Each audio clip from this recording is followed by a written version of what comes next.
kita bisa tetap sehat dan berada di acara destinasi budaya positif. Salawat serta salam kami curahkan kepada Nabi Muhammad SAW yang kita menantikan syafaatnya di yaumul akhir nanti. Tidak lupa saya ucapkan terima kasih kepada hadirin yang telah hadir. Saya selaku MC akan bacakan susunan acara pada seminar hari ini. Acara yang pertama, doa pembukaan. Acara yang kedua, kata sambutan dari kepala sekolah. Acara yang ketiga, pemaparan materi. Acara yang keempat, pembuatan keyakinan sekolah. Acara yang kelima, doa. Dan acara yang paling akhir yaitu penutup. Itulah tadi susunan acara seminarnya. Mari kita buka acara seminar pada hari ini dengan bacaan Bismillah. Bismillahirrahmanirrahim. Untuk mempersiapkan waktu, mari kita masuk ke acara berikutnya, yaitu acara yang kedua, kata sambutan dari kepala sekolah. Kepada Ibu Kepala Sekolah, waktu dan tempat saya silakan.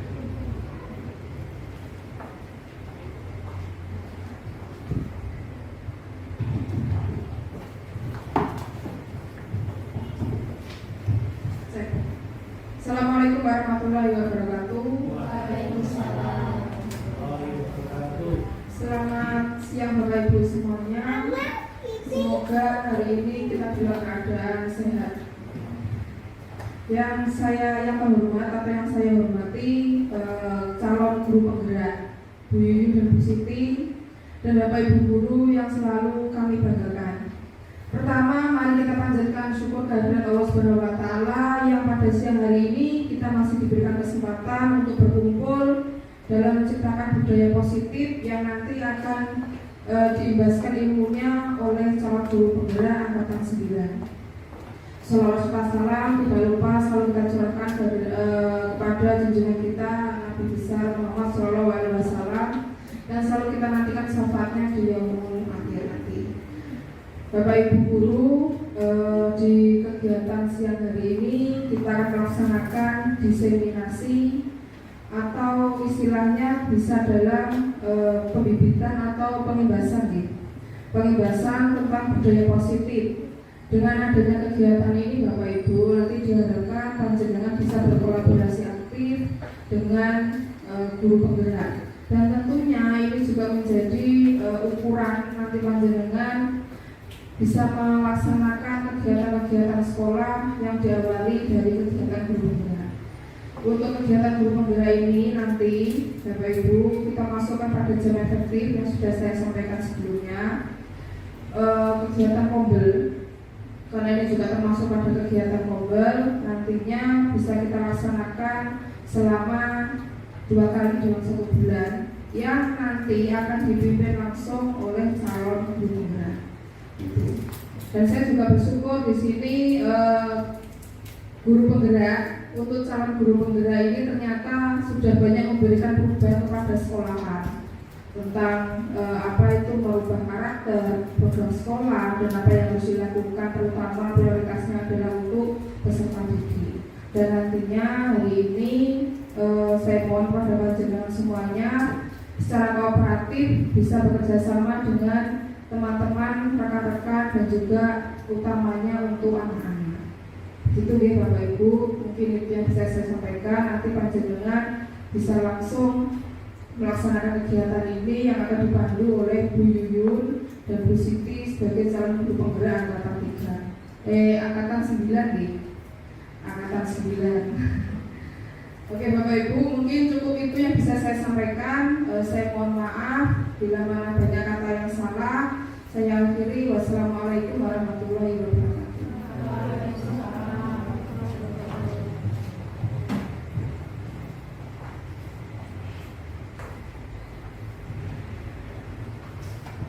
Terima kasih kepada Ibu Kepala Sekolah. Kemudian masuki acara yang ketiga, yaitu pemaparan materi yang akan disampaikan oleh Bu Siti dan Bu Yuyun. Kepada Bu Siti, waktu dan tempat kami persilakan.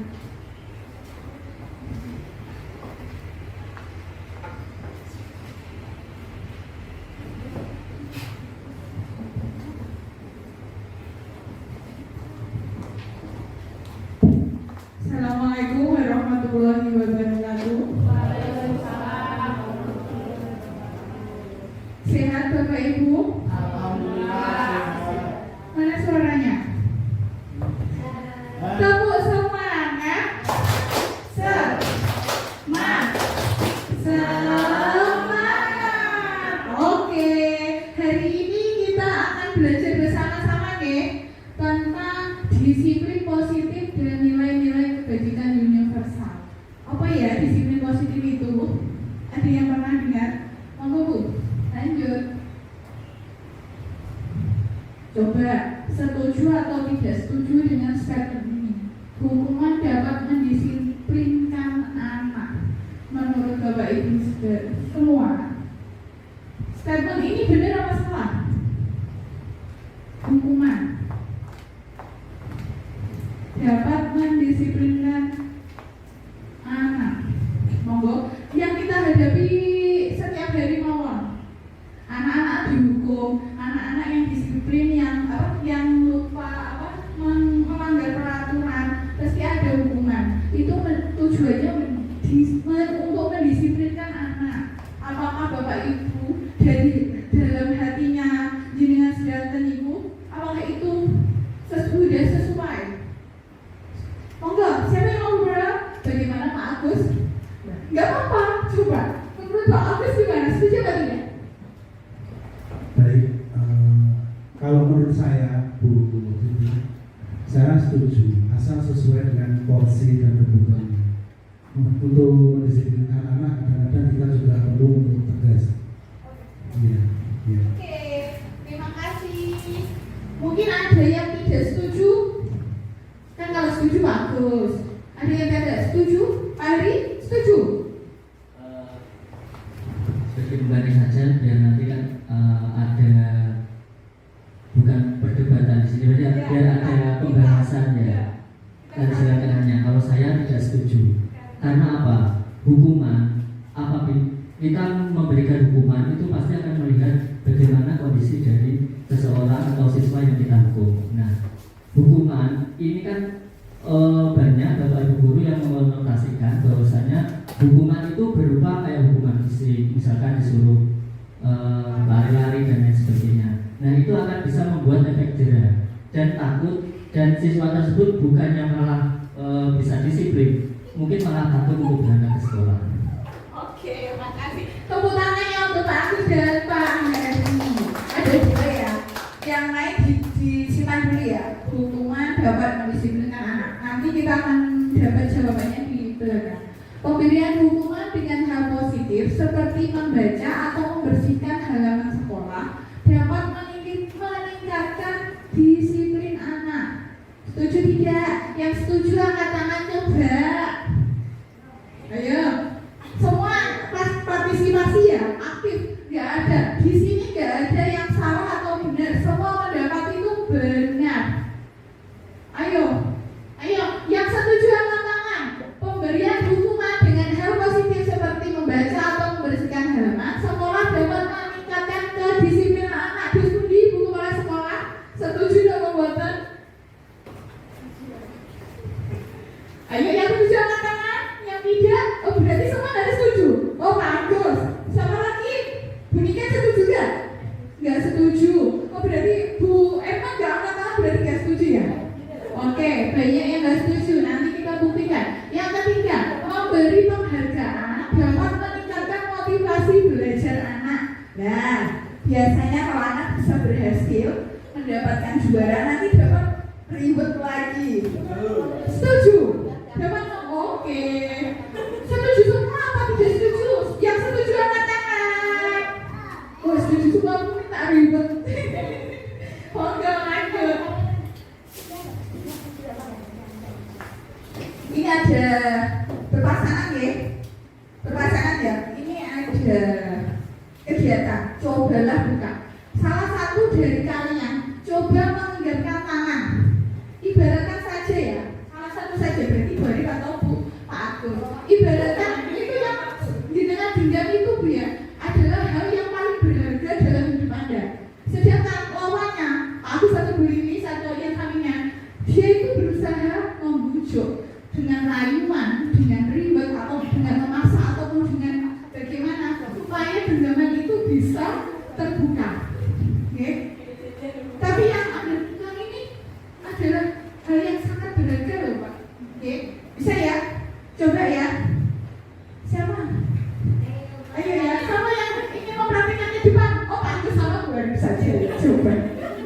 Coba kayaknya lebih. Ayo Pak Agus. Ibaratkan sama yang menggenggam Pak.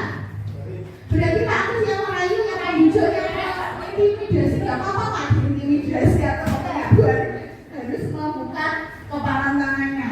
Sebelumnya boleh bisa mengambil salah satu benda yang ada di sini. Oh iya, yang berharga saja Bu. Ketok Bu.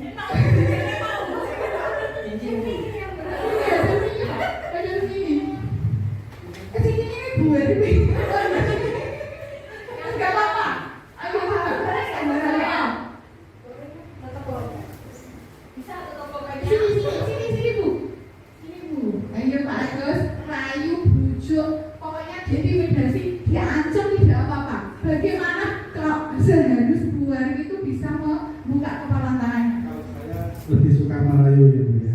Iya, baik. Bu Arif, boleh nggak saya minta pulpennya? Itu loh, ini dibuka. Boleh? Kenapa kok? Kenapa kok nggak boleh? Loh, saya cuma pengen tahu itu dalamnya apa. Nanti tak kasih ini loh. Nah, bisa. Ya? tetap tidak. Ya kenapa kok nggak boleh? Atau? Karena ini adalah sesuatu hal yang paling beragam. Oh, sebentar. Jadi ini milik saya dan juga kepunyaan saya. Tak pinjami sebentar, dibuka sebentar, nanti tak kembalikan lagi. Ya, nggak apa-apa ya? Tidak. Oh. Ya, nggak apa-apa. Karena lain Pak, pakai Oh, salep mungkin. tapi Bu, nanti saya terlambat ya. Maaf, Anda jangan terlalu maju di sini, agak mundur. Ya kenapa kok? Lihat aku kasih kok. Saya.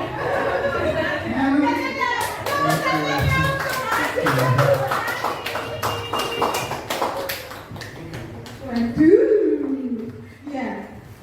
Berhasil nggak Pak Agus? Oh, berarti Pak Agus bujuknya kurang serius ya, merayunya kurang mengenal Bu Hari. Bapak Ibu di sini yang punya genggaman, ayo pasti punya alasan mengapa kok di genggamannya nggak dibuka. Kenapa genggamannya dibuka? Bu Hari, kenapa nggak dibuka diberikan ke Pak Agus? Kenapa?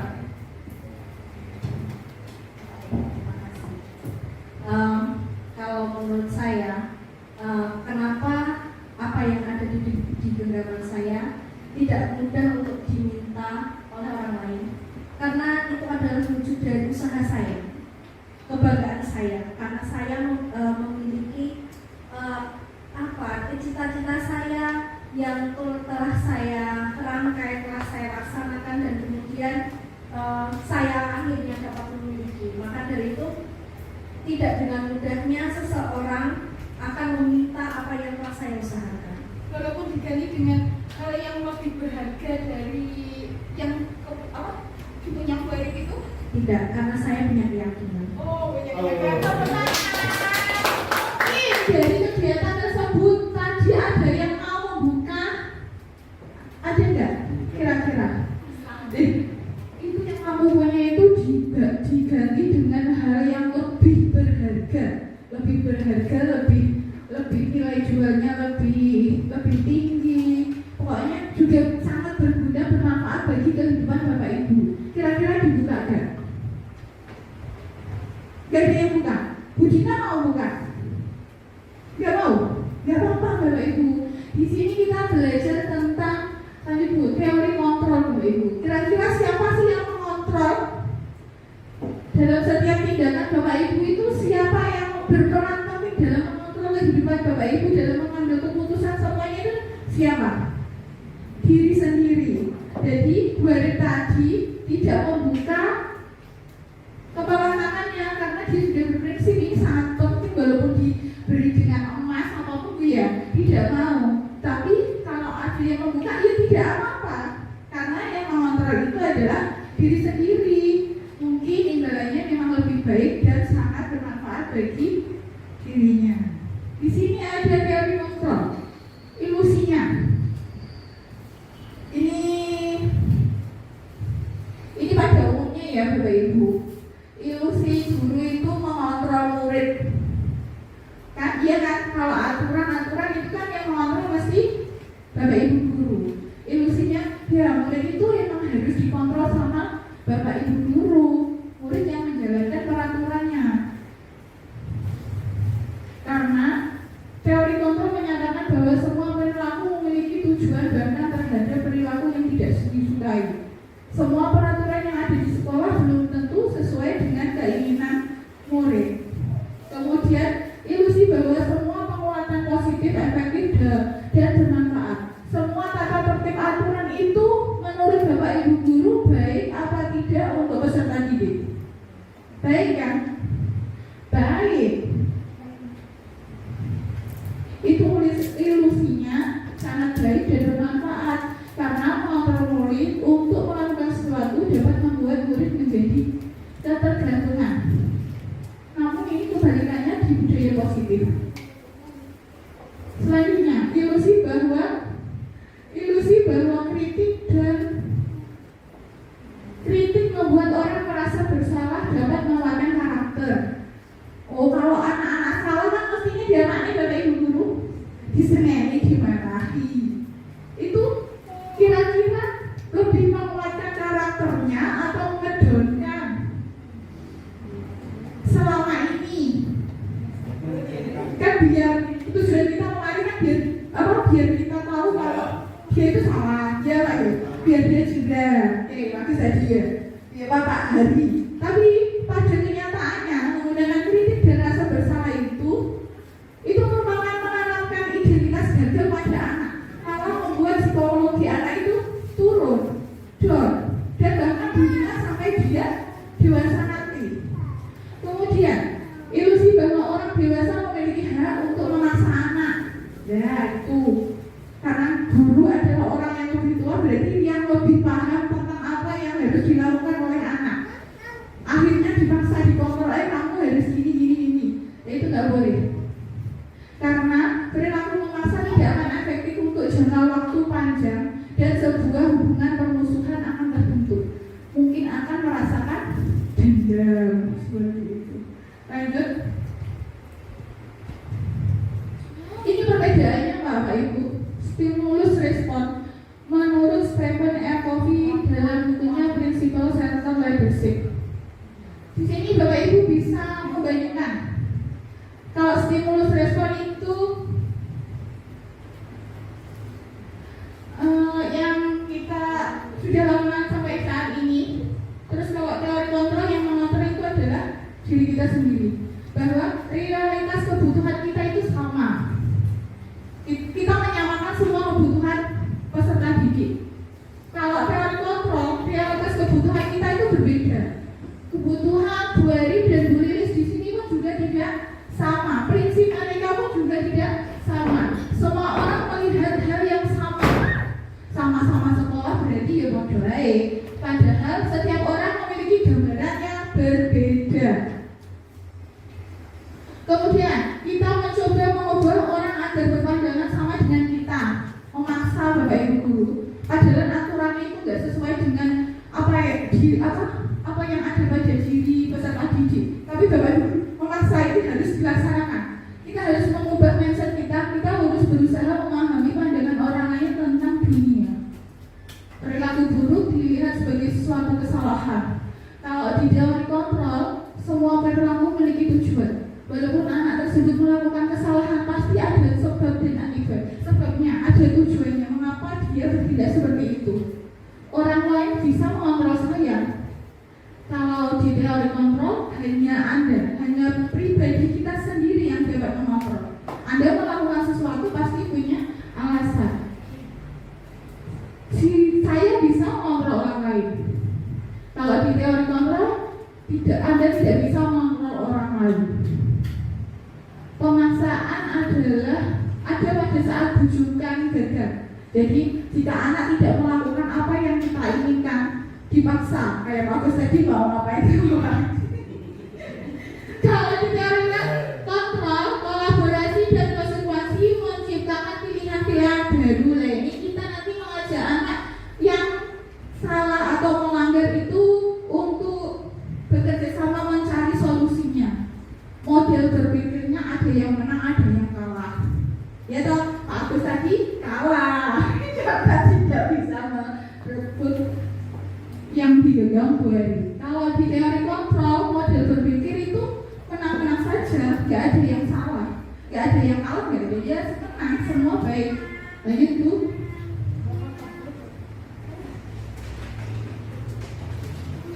Nah di sini apa sih yang Anda ketahui tentang disiplin? Ayo, tutut. Ya.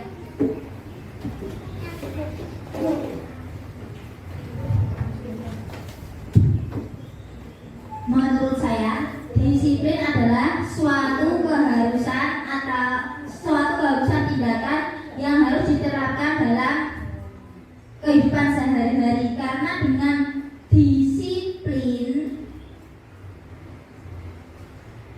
ke belakang semua pekerjaan kita menjadi lebih baik, apapun itu menjadi lebih teratur, dan hasilnya akan membuahkan hasil yang sangat baik. Jadi disiplin lebih ke tepat waktu, teratur sesuai dengan apa yang diharapkan atau direncanakan gitu. Ya. Oke, lanjut Bu. Di sini berasal dari bahasa Latin disiplin yang artinya belajar. Kemudian disiplin diri dari berkonotasi dengan disiplin diri dari murid-murid. Disiplin diri membuat orang menggali potensinya menuju sebuah tujuan apa yang dia hargai. Sama kayak yang disampaikan Bu Toto tadi. Namun dalam budaya kita, makna kata disiplin itu telah berubah menjadi sesuatu yang dilakukan seseorang pada orang lain untuk mendapatkan kepatuhan. Contohnya saja, kedisiplinan di sekolah. Kecenderungan umum adalah menghubungkan kata disiplin dengan ketidaknyamanan, bukan dengan apa yang kita hargai atau pencapaian suatu tujuan mulia. Kebanyakan di sekolah itu pasti kedisiplinannya tentang apa? Peraturan. Memaksa enggak? Memaksa. Lanjut dulu. Sebagai pendidik, tujuan kita adalah menciptakan anak-anak yang memiliki disiplin diri, sehingga mereka bisa berperilaku dengan mengacu pada nilai-nilai kebajikan universal dan memiliki motivasi intrinsik, bukan ekstrinsik. Di sini yang diharapkan di Merdeka Belajar ini, anak-anak memiliki motivasi kedisiplinannya dalam dirinya, bukan dari paksaan. Kalau peraturan itu termasuk dalam motivasi apa? Karena dari luar yang memaksa orang lain, bukan dari dalam dirinya. Dia mau mengerjakan itu karena paksaan. Lanjut. Dari sini paham? Bu, mana suaranya? Paham? Ini nilai-nilai kebajikan universal.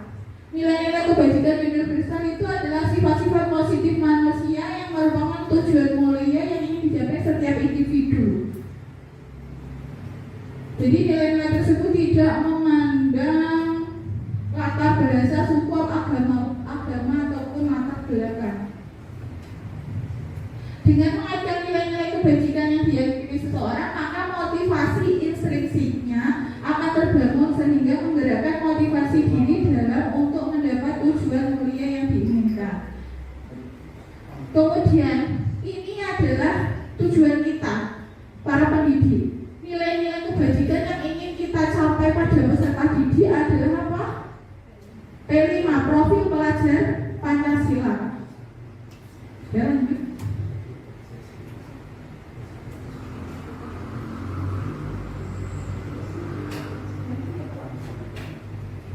Lanjut, teori motivasi hukuman dan pengertian restitusi.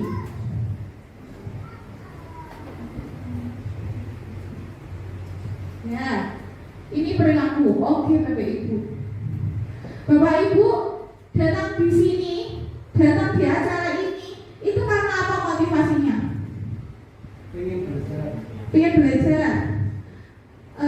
Nggak pengen. Oke, bagus. Menggali ilmu ya. Semuanya itu tidak ada yang ingin menghindari dari keteguran kepala sekolah ini. Dan pengen bertanya. Gak ada. Ada gak? Ada.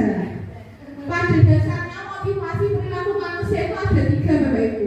Karena untuk menghindari ketidaknyamanan atau hukuman, kita melakukan sesuatu karena nanti kalau tidak melakukan pasti ada hukuman. Tidak melakukan pasti ada hukuman. Kemudian saya melakukan sesuatu nanti ada dapat imbalan, dapat hadiah, dapat ujian biar dilihat oleh atasan. Oh, bukan lo pinter. Itu adalah motivasi eksternal.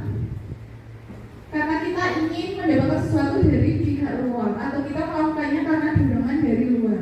Tapi untuk menjadi orang yang diinginkan dan menghargai diri sendiri dengan nilai-nilai yang mereka percaya kayak Anda tadi, Anda ingin kesini karena ingin mendapatkan ilmu baru tanpa ada andalan yang lain. Itu merupakan motivasi internal atau tujuan dalam diri Bapak Ibu semua.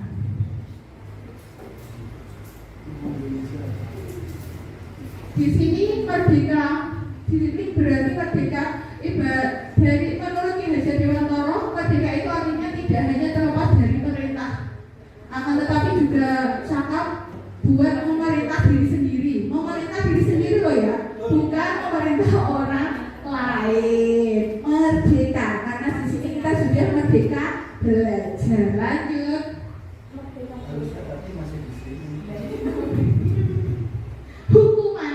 Hukuman di sini bersifat lebih ke bagaimana Bapak Ibu? Ada hukuman, ada konsekuensi. Kalau hukuman itu lebih bersifat tidak terencana. Anak-anak spontan, anak-anak salah, anak-anak ya lebih ke fisik. Gitu, langsung. Terus kalau selain fisik juga dimarah-marahin dengan kata-kata yang keras, hukum lah. Kalau konsekuensi, mungkin ada yang mau berpendapat konsekuensi. Kalau konsekuensi berarti semua bapak, ibu, guru, bapak sama guru dan murid itu sudah tahu. Jadi sudah disepakati sebelumnya bahwa nanti kalau kamu telat segini jam segini, kamu nanti konsekuensinya. Beda loh ya hukuman sama konsekuensi. Kalau hukuman murid itu belum tentu secara tiba-tiba. Tapi kalau konsekuensi itu sudah disepakati, sudah tahu. Ya, tapi kadang peraturan di sekolah itu hanya yang buat Bapak Ibu guru, murid hanya sekedar mengetahui saja. Itu beda dengan keyakinan kelas. Ini dihukum oleh penghargaan. Tadi Bapak Ibu guru setuju kan punya diberi penghargaan. Sebenarnya penghargaan itu menghukum Bapak Ibu guru. Penghargaan itu sama saja dengan hukuman. Kenapa? Dalam arti meminta atau membujuk seseorang untuk melakukan sesuatu, memenuhi suatu tujuan tertentu dari orang yang meminta atau membujuk. Dorongan eksternal akan ada faktor ketergantungan. Beberapa dampak dari pemberian penghargaan. Nanti ada dampaknya di sini. Yang itu, ini dampaknya. Penghargaan itu juga memberi dampak. Penghargaan jangka pendek dan jangka panjang. Jangka pendeknya, loh, ada gimana? Karena ada penghargaan, akhirnya mereka jadi semangat. Lama-kelamaan, kalau tidak ada penghargaan, apakah orang tersebut akan melakukan tindakannya? Tidak. Iya, penghargaan tidak efektif. Penghargaan merusak hubungan. Bagaimana kok bisa merusak hubungan? Ada yang mau berpendapat?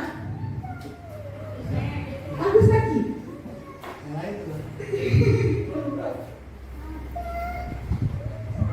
Terima kasih Bu. Jadi saya menanggapi penghargaan dapat merusak hubungan itu memang benar ya. Kadang-kala kita sudah di dalam mindset kita jika melakukan ini nanti kita pasti akan dapat reward, ya kan? Tapi suatu saat ternyata enggak. Akhirnya akan menjadi bodoh dalam hati orang tersebut. Ya? Betul kan? Ya, misalkan kita sudah berharap dapat penghargaan, terus akhirnya kan kecewa. Kecewa itu pada siapa? Pasti akan diekspresikan. Kayak Jadi orang akan berpengaruh di situ. Betul apa tidak? Setuju Pak? Ya, saya kira semuanya setuju ya. Oke, terima kasih Pak Agus. Itu bisa salah satu Pak. Yang biasanya nyawa itu penghargaan kan mesti biasanya dikeluarkan, diungkapkan. Itu untuk yang tidak mendapatkan penghargaan, kira-kira ada rasa iri, benci atau tidak ya?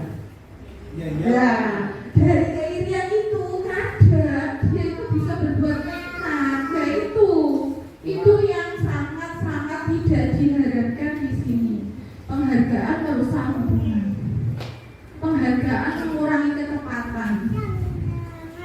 Penghargaan menurunkan kualitas. Nggak apa-apa ya, aku segini saja. Jadi dia itu melakukan sesuatu itu tidak berdasarkan dengan kemampuannya. Jadi kayak tidak ingin meningkatkan kualitasnya atau bagaimana. Oh segini saja saya sudah mendapatkan penghargaan.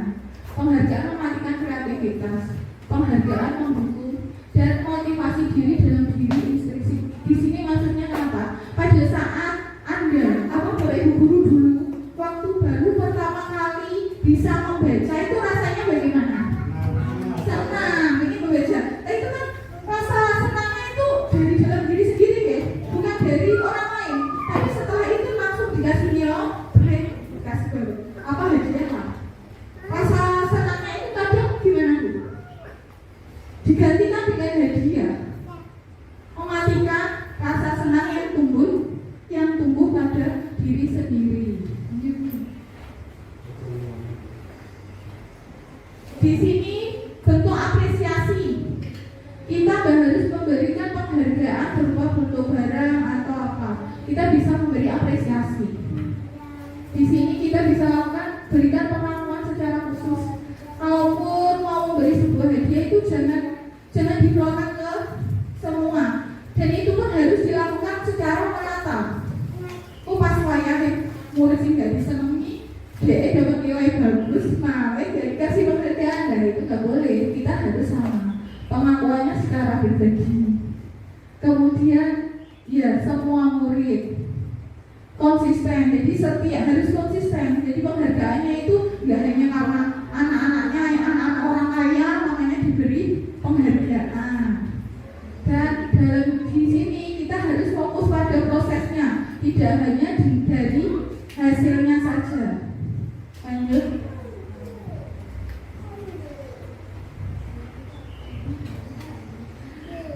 Proyek dulu ya Bapak Ibu guru, kita ganti yang menyampaikan pembimbing.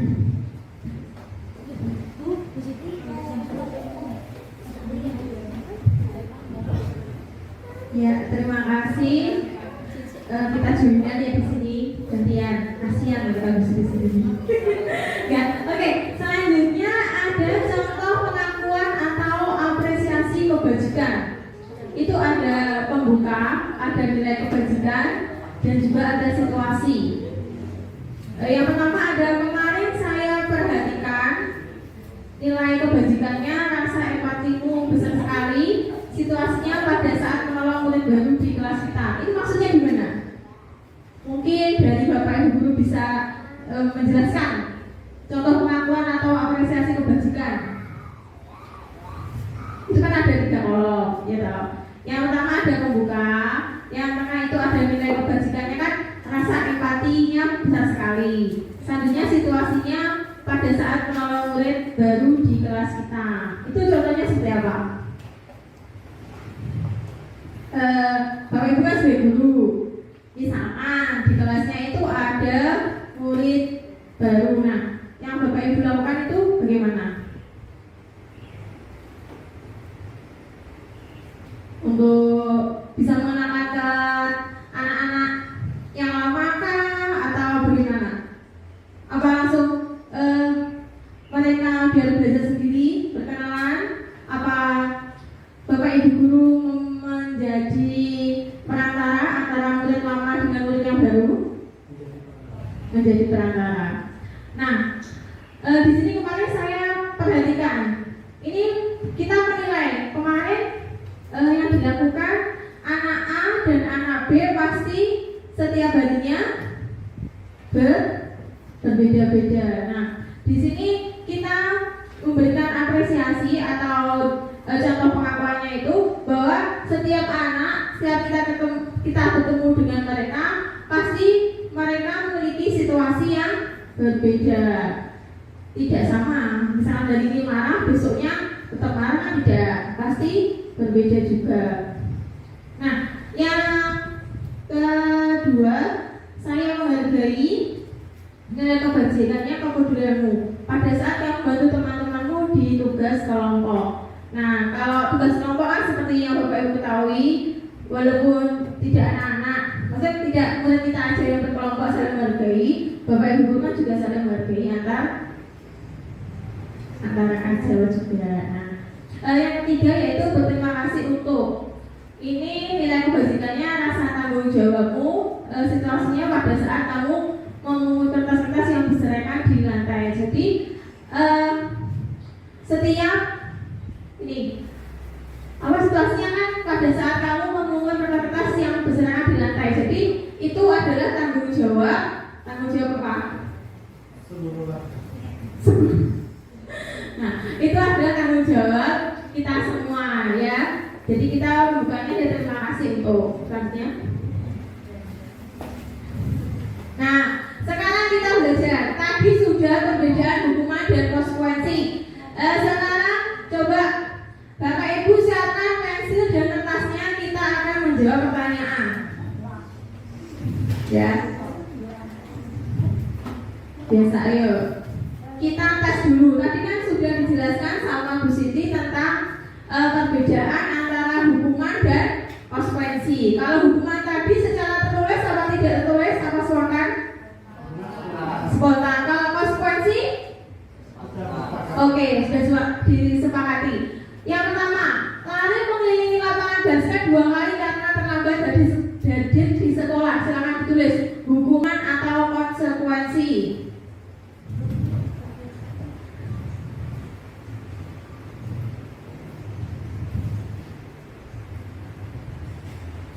Sudah? Yang selanjutnya, murid diminta untuk push up 15 kali karena tidak menggunakan masker ke sekolah. Hukuman atau konsekuensi? Oke. Sudah? Yang ketiga, menggantikan kertas tugas teman yang telah dicoret-coret. Hukuman atau konsekuensi?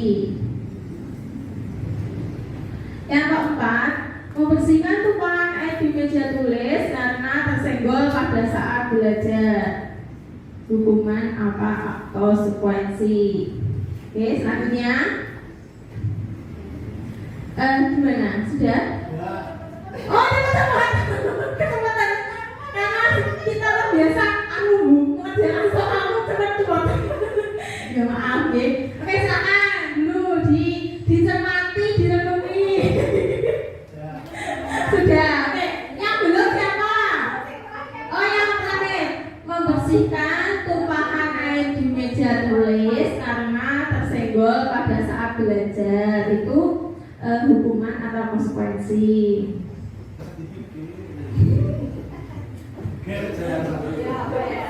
Jawaban dulunya betul semua ini masih. Oke, sudah? Sudah ya. Ding ding ding ding ding ding. Yo.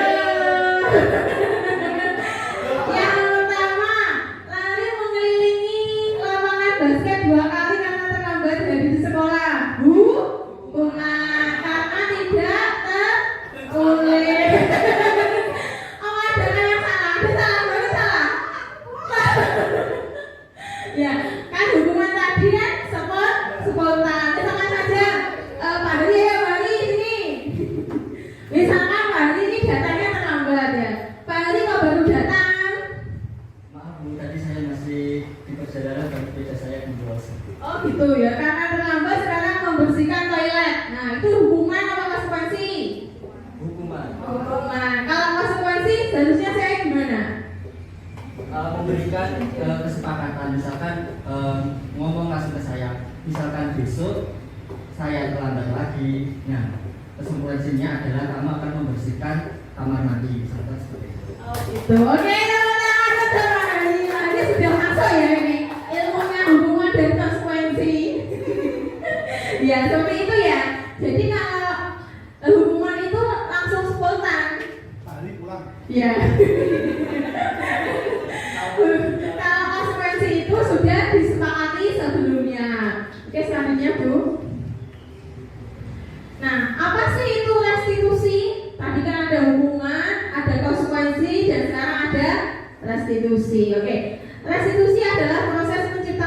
kondisi bagi murid untuk memperbaiki kesalahan mereka sehingga mereka bisa kembali kepada kelompok mereka dengan keadaan yang lebih baik dan juga sudah bisa menyelesaikan masalah yang telah dihadapinya.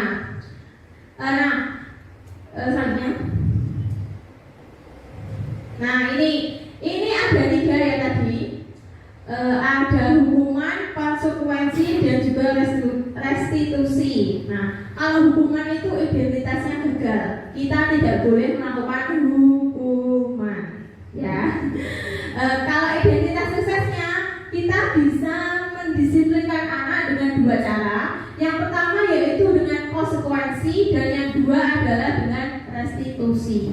Jadi kalau hukuman itu identitas gagal, tidak boleh digunakan. Karena apa? Hukuman itu nantinya akan selalu mengena di hati anak dan teringat-ingat, begitu. Contohnya seperti saya aja. Saya dulu SD pernah juga dihukum karena saya lambat waktu mendikte. Saya pernah kena hukuman fisik, ya. Saya pernah ditempelan. Sampai sekarang saya juga masih ingat. Nah, apakah Bapak Ibu guru juga pernah merasakan hukuman seperti itu? Pernah. Itu masih kita ingat kan? Oh, makanya masih ngelakuin. Nah, itu kan termasuk hukuman. Jadi kita juga merasakan bagaimana waktu kita dihukum di depan kelas, perasaan kita bagaimana. Nah, di sini kita mengubah dari hukuman itu menjadi konsekuensi dan restitusi. Nah, seperti yang dipaparkan di depan, itu tabel identitas gagalnya sesuatu yang menyakitkan harus terjadi, konsekuensinya sesuatu harus terjadi, restitusinya merupakan pilihan. Jadi di restitusi ini ada pilihan. Kita tidak boleh memberikan A begitu. Jadi kita ada pilihannya. Seperti Pak Hari tadi kan melakukan konsekuensi dengan saya. Pak Hari tadi bisa saya tadi setelah Pak Hari memberikan apa Pak? Pilihan ya, pilihan tentang besok aja Bu. Kalau saya terlambat membersihkan ini. Namun saya juga bisa memberikan yang tadi dengan Pak Hari karena membersihkan kamar mandi mungkin nantinya bisa membuat Pak Hari perasaannya dengan kalau dengan teman-teman. Saya bisa memberikan hukuman yang lainnya yang lebih membuat Pak Hari nanti bijak dong Pak. Membuat Pak Hari nanti lebih jeda gitu. Nah, ini kalau hukuman yang poin kedua dari bawah itu peraturannya adalah titik. Hukuman tidak bisa digugat titik. Sama enggak ini yowis. Nah, itu hukuman. Kalau di konsekuensi ini apa peraturannya? Kita tanya. Misalkan kita terlambat seperti video yang saya buat kemarin itu, kita tanya, kita ulas. Kenapa kok gini? Tidak langsung kita yowis. Nggak boleh gitu. Jadi kita tanya dulu, kita buka apa itu alasannya kenapa. Terus kalau sudah melakukan itu, ya kita bagaimana cara mengatasinya. Kita memberikan solusi, bukan kita mendoktrin itu salah ya salah, begitu itu salah. Oke, selanjutnya Bu. Nah ini 9 ciri restitusi yang pertama. Bukan untuk menebus kesalahan, namun untuk belajar dari kesalahan. Nah, tadi kan Pak Ali kan contohnya tadi kan bukan untuk menebus kesalahan Pak ya. Terus Bu besok saya kalau terlambat ini tidak. Namun untuk belajar dari kesalahan. Jadi saya nanti bisa memberikan masukan ke Pak Ali, besok jangan gini lagi ya. Gitu. Jadi kita di sini apa itu berbuat menjadi seorang pria, tidak ada hukuman. Oke. Yang kedua, memperbaiki hubungan. Yang ketiga, memberikan tawaran bukan paksaan. Yang keempat, restitusi menuntut untuk melihat ke dalam diri. Melihat dalam diri gimana Bu? Masa kita ngawai diri ya enggak mungkin Bu. Kita melihat potensi dia, introspeksi diri dan juga kenapa sih saya kok bisa melakukan hal itu? Pasti kan alasannya ada pada diri sendiri. Bukan amnesia loh Pak G. Terus yang kelima, restitusi mencari kebutuhan dasar yang mendasari tindakan. Nah, ini nanti kita akan belajar tentang kebutuhan dasar kita itu apa aja. Nanti di slide selanjutnya ada, di sana ini dijelaskan. kita sebagai manusia itu mempunyai kebutuhan dasar yang harus kita penuhi, bukan sandang pangan papan loh nggih. Saya yakin jenengan yang ada di otaknya ini sandang pangan papan. Oh enggak ya. Selain itu kita juga punya kebutuhan dasar. Selanjutnya restitusi fokus pada karakter bukan tindakan. Tadi kan kalau restitusi kan kita gali dulu, jadi kita mengetahui karakternya, apakah dia bisa menyelesaikan masalah, apakah tidak. Selanjutnya restitusi fokus pada solusi. Nah ini yang ke-9, restitusi mengembalikan murid yang berbuat salah pada kelompoknya. Jadi ketika ada siswa yang melakukan kesalahan seperti terlambat ke sekolah, kita kan tadi sudah melakukan restitusi ya.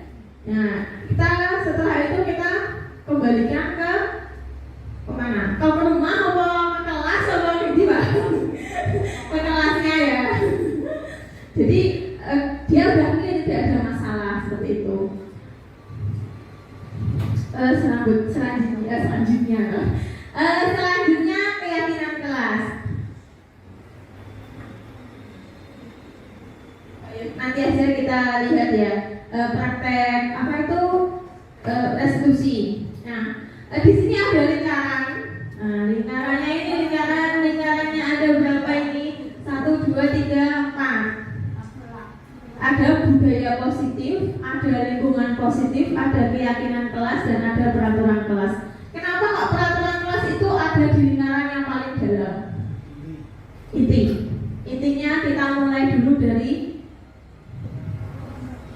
peraturan kelas. Jadi kita membuat peraturan kelas terlebih dahulu, selanjutnya keyakinan kelas. Keyakinan kelas itu sama dengan peraturan sekolah apa tidak? Tidak. Kenapa kok tidak? Kenapa kok tidak? Menurut saya ya Bu, untuk keyakinan kelas itu kan yang mengetahui keadaan di kelas itu kan guru dan siswa. Ya. Kalau peraturan sekolah itu kan semua yang ada di sekolah, semua murid. Seperti itu. Mungkin ada pendapat lagi? Oh Pak Agus, oke silakan. Agus nih. Kalau menurut saya keyakinan kelas itu ialah suatu kesepakatan yang lingkupnya itu kita sepakati dengan siswa kita antara guru dan murid. Jadi kita sepakati bersama-sama untuk menjadi lingkungan kita itu lingkungan yang positif. Artinya, jadi namanya kesepakatan kan seimbang antara guru dan murid. Jadi, ya, petung istilahnya. Kalau peraturan kelas itu basicnya, jadi paling tidak itu adalah misalkan cagaannya utama. Jadi intinya itu peraturan, misalkan di kelas itu kalau nggak boleh mencuri milik orang lain, itu kan inti Bu. Nah, jadi lalu kita kemas ke yang lebih luas itu.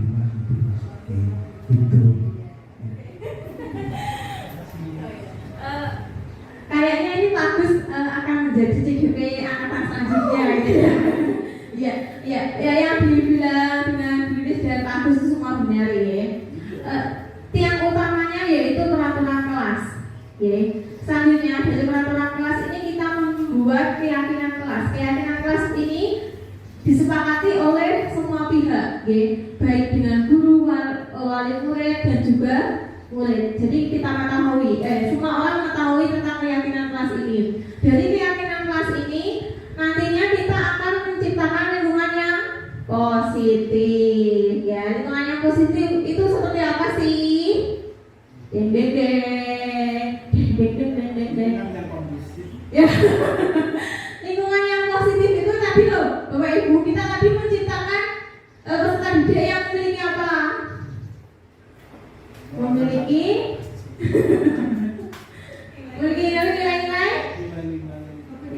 nilai-nilai kebajikan. Terus memiliki nilai-nilai apa tadi? Profil pelajar Pancasila. Iya. Selanjutnya Bu.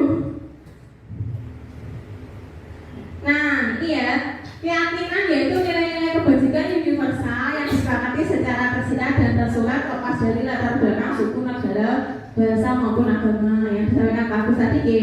kita buat dulu.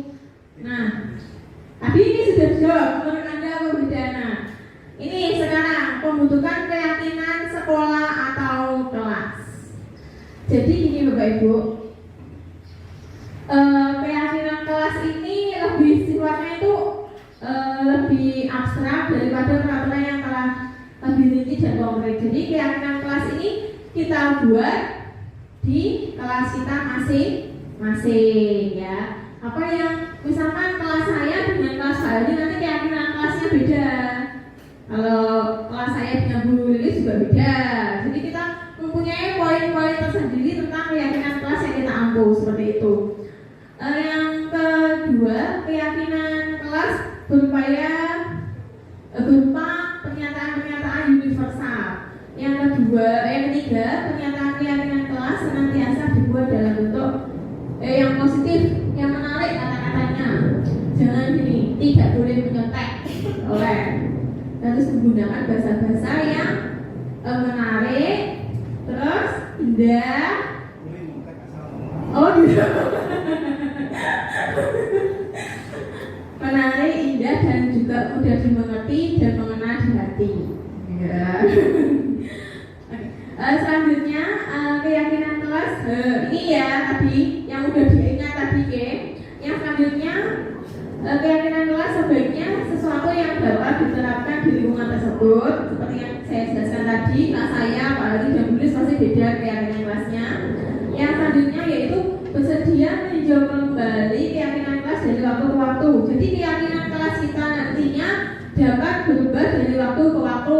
Misalkan hari ini saya keyakinan kelasnya tentang tata tertib, untuk kedepannya saya bisa tentang kebersihan seperti itu. Nah, ini adalah prosedur pembentukan keyakinan kelas.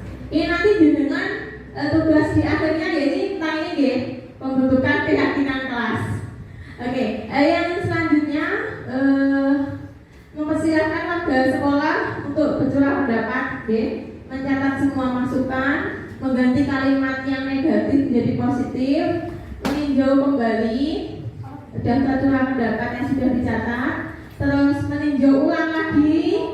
Jadi kita di sini ketika kita mengeluarkan pendapat, misalkan saya siapa contohnya kok saya terus misalkan Bu Lilis mengeluarkan pendapat jangan membuang sampah sembarangan. Selanjutnya sudah diterima dengan teman-teman satu kelompoknya atau satu kelasnya, kita ubah ya, jangan buang sampah sembarangan, kita ubah kalimatnya menjadi jagalah kebersihan atau buang sampah di tempatnya, atau apa lagi? Coba ya, cintailah lingkunganmu. Gimana kalau ini? Jadi setelah kita membuat keyakinan kelas, sudah kita setujui secara bersama-sama, nanti dipasang di kelas ya sebagai pedoman kita untuk keyakinan kelas. Oke. Nah ini adalah contoh keyakinan kelas. Kecil Bu, dibesarkan Bu, nggak bisa.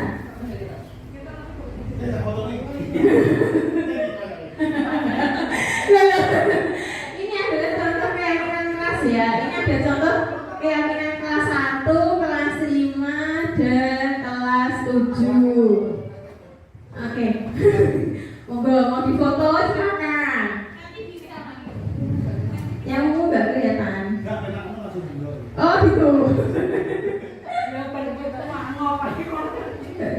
Oh ini kanvas.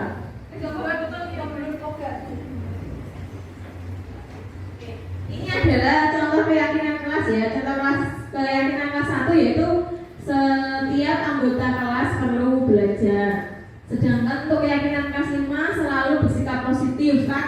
Beda nih keyakinan kelas 1 dengan kelas 5. Karena kelas 1 ini kan pemikirannya masih apa anak-anak ibu-ibu, bapak-bapak ibu. Kalau kelas 1 pemikirannya masih bagaimana? Masih bermain, masih lebih senang-senang. Jadi apa itu membuat kalimatnya itu lebih spesifiknya di 1 daripada kelas 5. Kalau kelas 5 kan mungkin dia sudah bisa bernalar kritis ya. Jadi kata-katanya lebih singkat, lebih padat. Seperti kelas 5 ini kan selalu bersikap positif. Sikap positif itu banyak gitu. Oke. Ini setelah kelas 7 lebih lagi hormat. Jadi kami meyakini bahwa sangat penting untuk menghormati semua orang dan barang milik orang lain gitu. Gambarnya udah mati. Nah, ini adalah kegiatan tampak seperti atau tidak tampak seperti. Ada hormat, ada bekerja, ada rasa diterima dan dimiliki. Hormat, tampak seperti dan tidak tampak seperti. Datang tepat waktu, berarti tidak tampak sepertinya apa? Kebalikannya, berarti tidak datang tepat waktu. Ini tabel tampak seperti dan tidak tampak seperti. Kata-katanya dibalik, Pak. Jadi misalkan, ya kita membuat keyakinan kelas seperti ini. Tadi kan apa? Iya, jangan buang sampah sembarangan. Berarti itu kan tampak seperti jangan buang sampah sembarangan. Berarti yang tidak tampak seperti buang sampah sembarangan. Jadi kalau yang tidak tampak seperti itu adalah kebalikannya dari tampak seperti itu. Bisa diterima? Apa masih bingung di sini? Bingung ya guys. Gini Pak, kalau tabel tampak seperti dan tidak tampak seperti ini kan tadi kita sudah membuat keyakinan kelas. Nah, dari keyakinan kelas itu kita bedah lagi. Kenapa kok jenengan pilih kalimat itu? Pasti ada alasannya. Begitu. Jadi alasannya nanti kebalikannya di tabel tidak tampak seperti. Jadi inginnya ini seperti ini. Jadi saya tidak ingin seperti ini. Ulang Pak. Saya ingin seperti ini, tapi tidak ingin seperti ini. Iya. Muter kan?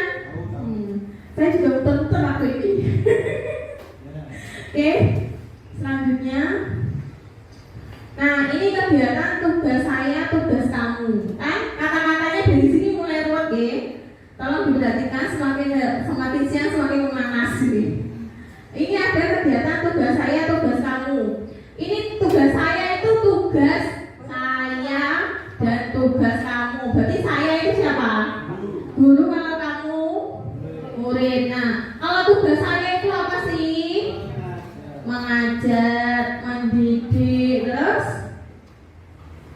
apalagi menjawab pertanyaan, terus mengatur kelas, menegakkan peraturan kelas. Kalau tugasnya murid belajar, mendengarkan, bertanya jika tidak paham, terus mengikuti peraturan. Peraturannya tadi sudah disepakati di keyakinan kelas.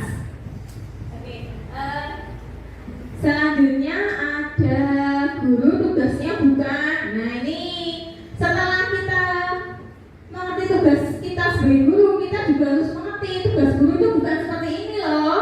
Apa aja sih? 1. Menyakiti atau disakiti. Nah, misalkan kita sesama teman ataupun kita dengan orang tua murid, tugas saya itu bukan disakiti ya. Kita di sini sama-sama tugasnya yaitu mendidik, bukan saling sakit menyakiti ya. Selanjutnya tugas guru bukan memaksa kamu untuk belajar. Jadi saya tidak memaksa Pak Andi untuk belajar, Pak besok kudusin kamu. Tidak boleh memaksa ya.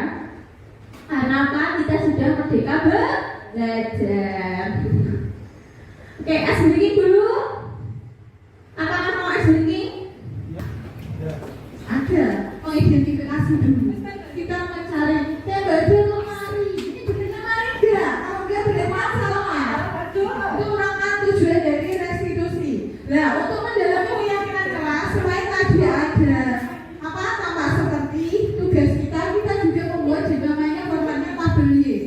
Tabel di sini ada yang mendengar, terlihat, berperilaku. Contohnya saja pada hormat. Hormat itu terdengarnya seperti apa? Seperti apa? Terdengarnya satu orang berbicara, ya saya bisa. Terima kasih, tolong, itu merupakan yang terdengar. Kalau terlihatnya berempati terhadap perasaan orang lain, saling menghargai, menghormati privasi orang lain juga bisa. Berperilakunya tersenyum ramah, 5S, menerapkan 5S. Ini masih pendalaman keyakinan kelas. Jadi dalam menyusun keyakinan kelas itu terdapat tahap-tahapannya. Ya tadi masih ingat? Aduh, masih ingat ya Mbak Dul ya Pak Agus? Lanjut. Di sini, ini perbedaannya peraturan dan keyakinan kelas. Kalau peraturan ya, selalu kembalikan buku di tempatnya. Itu peraturan, ditulis dengan lengkap. Tapi kalau keyakinan kelas, itu termasuk tindakannya apa? Tanggung jawab. Bisa kita gunakan yang peraturan itu untuk keyakinan kelas pada tingkat siswa yang rendah, yang belum memahami kosakata yang lebih abstrak. Dilarang mengganggu orang lain, bisa kita tulis dengan hanya menghormati orang lain. Hadir di sekolah 15 menit sebelum pembelajaran dimulai, bisa kita tulis dengan berkomitmen. Kenapa Pak di sini juga menghormati orang lain, menghadiri kelas 15 menit sebelum dimulai? Kenapa? Cuma sama dengan ya bagus Pak Agus. Dilarang melakukan kekerasan. Di sini ada kesepakatannya, keselamatan dan menghormati orang lain. Kenapa ini kok dipilih kata-kata universalnya yang ini? Dilarang melakukan kekerasan.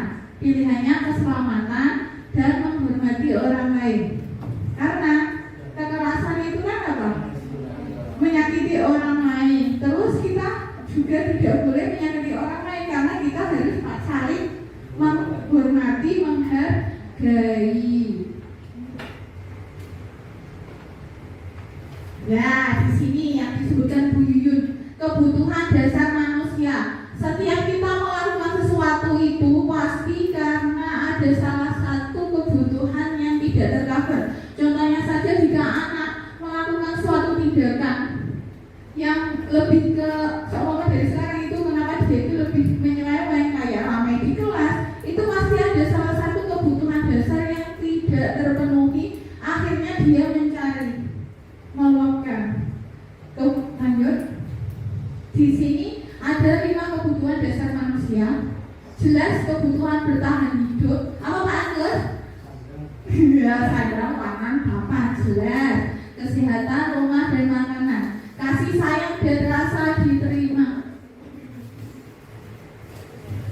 Ya.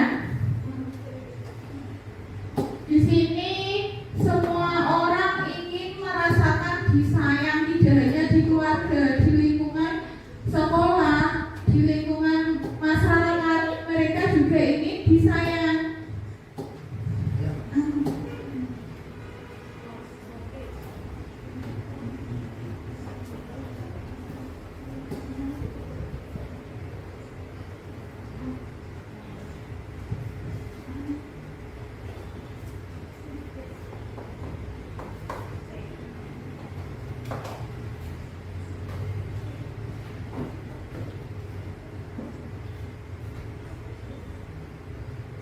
Sudah.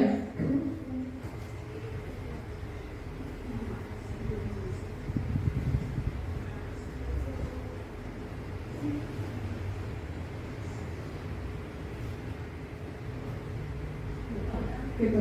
Kebutuhan untuk disayang dan diterima meliputi kebutuhan hubungan dan koneksi sosial. Kebutuhan untuk memberi, menerima kasih sayang dan kebutuhan untuk merasa menjadi diri, bagian dari diri. Kemudian kebutuhan untuk penguasaan. Jadi kita itu juga sebagai manusia itu butuh pengakuan kemampuan Pak. Jadi ingin diakui, aku ini bisa ini, didudukin loh. Jadi orang lain itu juga apa? Dalam diri kita itu kita ingin diakui, saya bisa ini, saya mampu ini, saya ingin dihormati. Jadi orang-orang itu ingin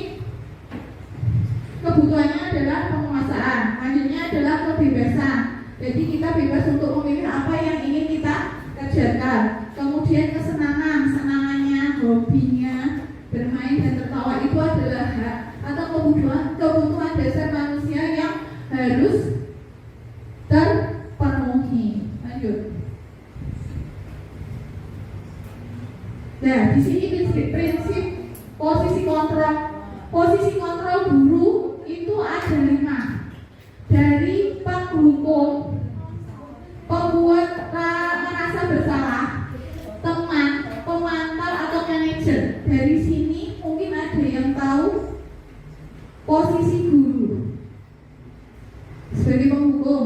Kalau penghukum berarti jelas dia menghukum. Pembuat merasa bersalah, udah ada gambarannya, sudah. Lanjut Bu.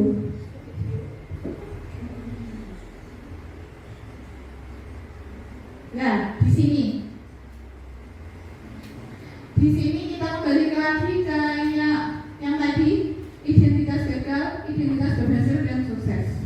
Kalau identitas gagal, guru ini perilaku kontrolnya negatif. Ini lebih guru berada di posisi penghukum dan membuat orang merasa bersalah. Kalau identitas berhasil atau sukses, posisi guru itu bisa berada sebagai teman, pemantau atau manajer. Perbedaannya, kalau menghukum ini jelas langsung, kamu salah, kamu berarti salah harusnya dengan ini.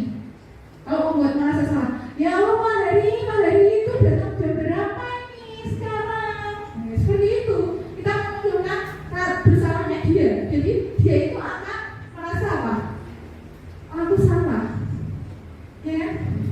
Tapi kalau teman membuat alasan, jadi kita itu mengibaratkan anak itu sebagai teman kita.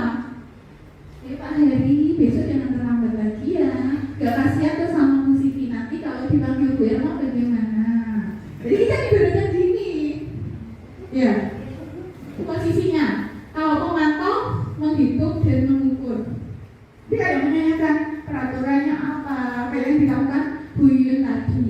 Kemudian kalau manajer, ini nanti kita melaksanakan restitusi. Jadi menyelesaikan. Pak Heri kan kenapa kok tadi tidak datang terlambat? Karena banyak bocor. Lalu tidak dicek, tidak. Terus bagaimana kalau biar tidak terjadi kejadian tersebut? Pak Heri harus bagaimana? Jadi kita ajak Pak Heri itu untuk menemukan solusi dan mengantisipasi agar kesalahan itu tidak terulang lagi. Lanjut Bu. Ini masih lanjutannya. Nah, kalau ini teori kontrol sebagai manajer. Langkah-langkahnya ada 3. Menstabilkan identitas, yaitu kita meyakinkan bahwa kita semua akan melakukan hal yang terbaik yang bisa kita lakukan dan menyatakan kalau perbuatan salah itu perbuatan yang wajar. Orang terlambat itu wajar. Semua pasti pernah melakukan dan itu tidak salah. Kita bisa memperbaiki. Jadi kita mengubah mindset kita dari pemahaman kalau identitas gagal diubah menjadi identitas sukses atau bagus. Validasi tindakan yang salah. Semua perilaku memiliki alasan. Kenapa Pak Heri tadi kok telat? Karena bannya bocor. Seperti itu. Menanyakan keyakinan. Jadi menanyakan solusinya bagaimana. Apakah itu sesuai dengan keyakinan dirinya? Tidak kan? Sebelumnya Pak Heri berangkatnya tepat waktu, tapi karena ada kendala, dia jadinya datangnya terlambat. Lanjut Bu. Nah, di sini yang disebut segitiga restitusi tadi Bapak Ibu.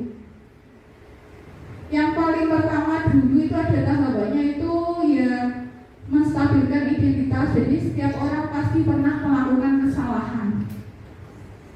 Kamu bukan satu-satunya yang pernah melakukan. Jadi kita menghidupkan dulu kayak kepercayaan dirinya. Kalau biasanya kan kalau melanggar peraturan kamu salah langsung didoktrin kan. Kali ini enggak. Kita berikan. Iya, kesalahan adalah sesuatu yang wajar. Kemudian validasi kebutuhan. Kamu tentu punya alasan mengapa melakukannya. Ada cara yang lebih efektif untuk mendapatkan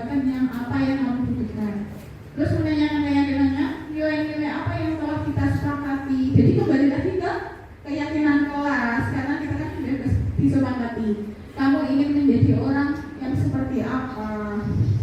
Jadi kalau di restitusi itu kita lebih mengajar anak-anak yang mencari sendiri solusinya. Kalau di SLB kita mancing, anak-anak tidak bisa, tapi kita arahkan. Kita tidak langsung menyebutkan apa yang harus baik untuk dia, tapi apa yang harus dia lakukan, tapi kita mancing. Ayo, kamu biar tidak datang terlambat bagaimana? Di rumah ngapain saja? Lanjut. Mari membuat keyakinan kelas. Siap? Sekolah. Siap? Siap tidak? Siap ya? Minum dulu. Makan dulu tidak apa-apa.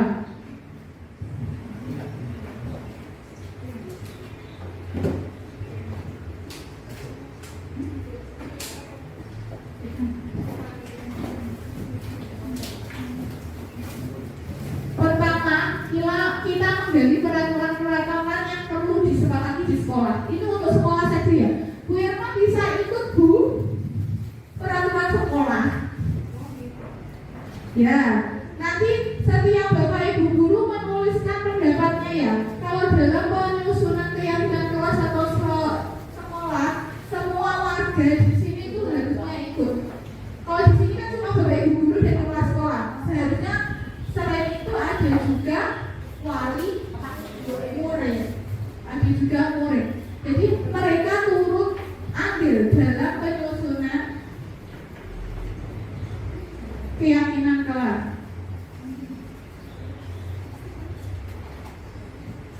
Nanti akan dibagikan Bu Yuyun sticky note, tulis peraturan kelas kira-kira apa ya di sekolah. Sekolah saja. Ini masih peraturan. Ya, satu atau berapa? Enggak.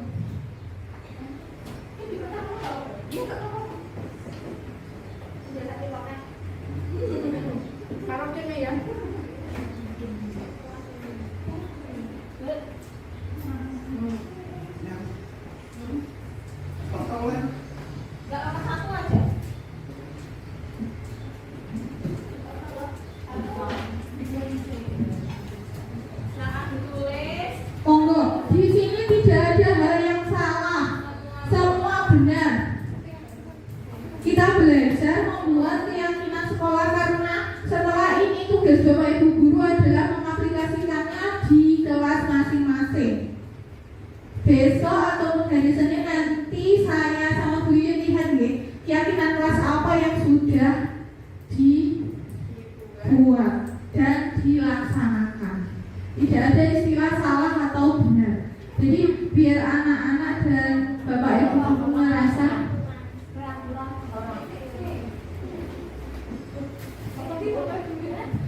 didapat sendiri ya, biar sama keren.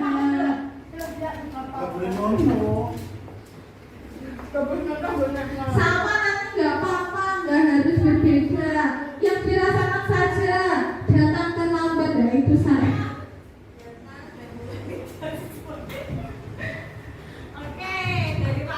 Monggo dari Pak Agus. Yang lain nggak usah takut salah, ungkapkan pendapat Bapak Ibu guru.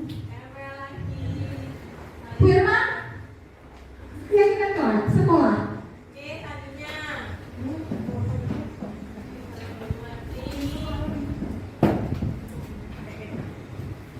Lanjut.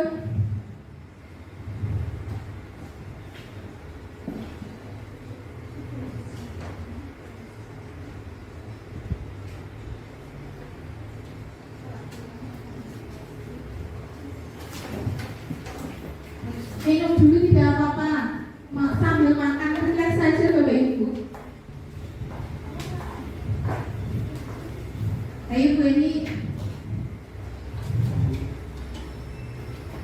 Bu Irma nggak dapat skrino.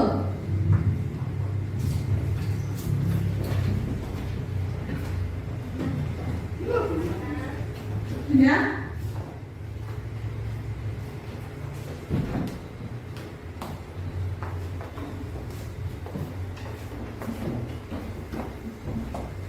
Ada yang belum?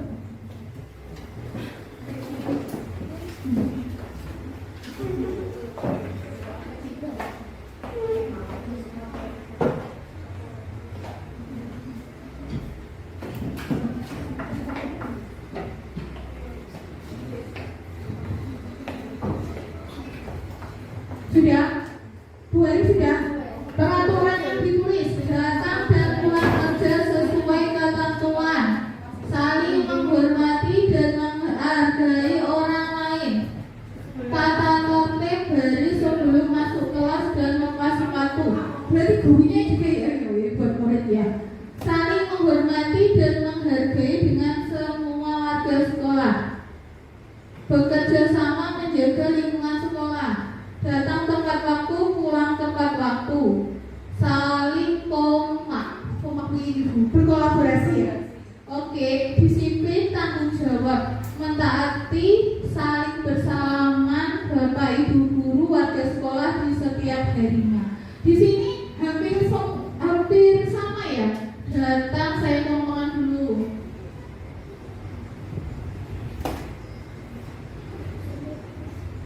Tidak boleh utang di busro. Wajiban nih Pak. Berarti utang sih. Biar semangat. Dan busro tetap datang ke sekolah. Kita memberi tanggungan.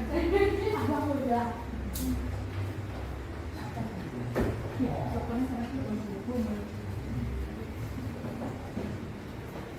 Ini kok yang tersebut komitmen disiplin.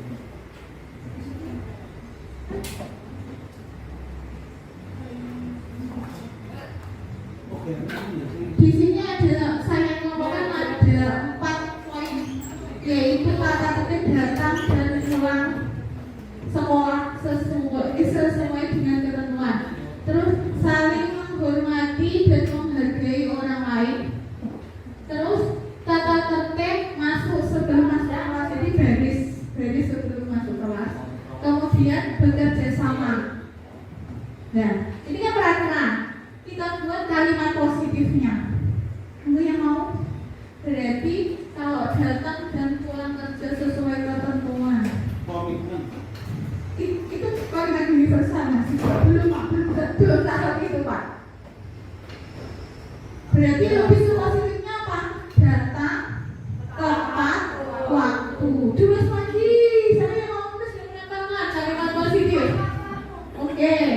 Yang selanjutnya saling menghormati menghargai orang. Bagaimana Pak? Datang dan pulang tepat waktu Bu. Iya, iya. Yoga mau ada Nah, terus gimana? Data apa? Bekerja secara profesional. Bekerja secara profesional bisa. Profesional itu lebih mencakup semua nih. Tata tertib. Oke, bagus. Mungkin ada saran lagi. Yang saling menghormati itu juga profesional juga bisa masuk situ. Kalau yang lebih lebih spesifik. Saling menghormati dan menghargai dengan semua sama warga sekolah. Ya, nanti bisa. Saling menghargai. Saling apa?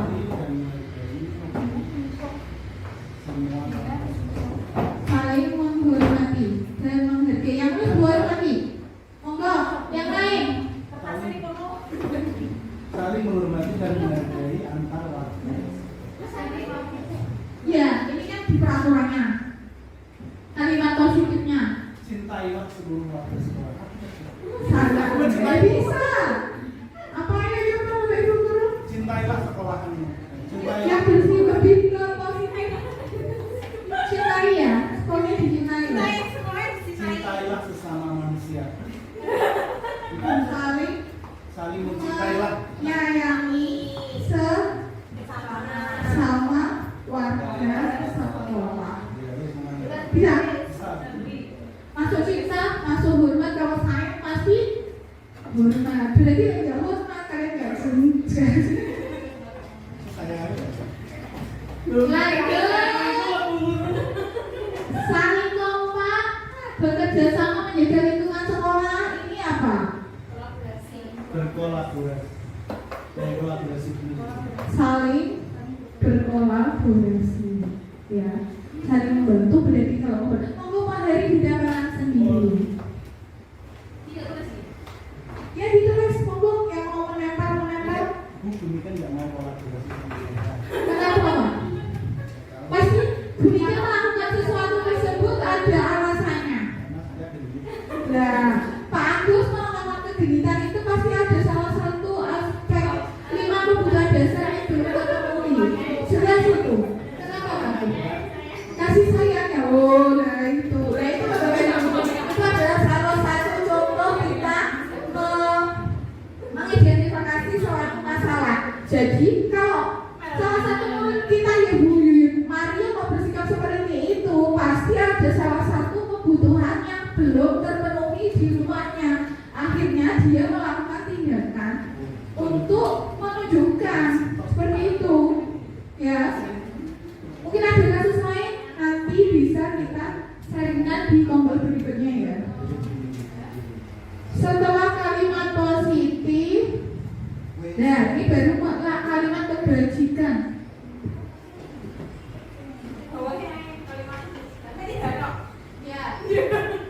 Tidak toh, tapi bekerja secara profesional ini sudah.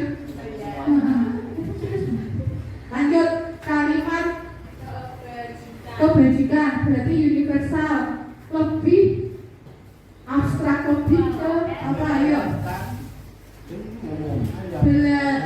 Bekerja secara profesional berarti lebih ke apa ini?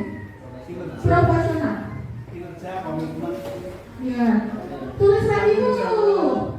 Ya, profesional. Tapi yang nulis bujinya aja, bujinya udah maju. lagi orang maju Apa? Bunisa. Oh ya, saling menyayangi sesama warga sekolah. Kalimat kebajikannya apa? Bekerja secara profesional bisa kita sebut profesional. Ya, bertanggung jawab ya itu masuk profesional. Jadi kita tahu tugas kita adalah guru. Guru berarti tugasnya apa?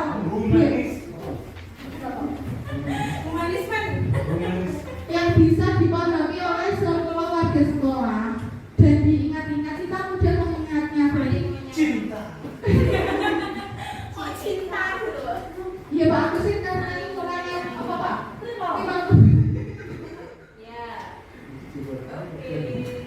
Tidak apa-apa. Ayo lanjut. Ya, saling menyayangi sesama warga sekolah. Mengikat belum ada suaranya sekali. Kalimat universalnya bagaimana Bu? Saling menyayangi sesama warga sekolah. Di sini bisa diimplementasikan saling menghormati,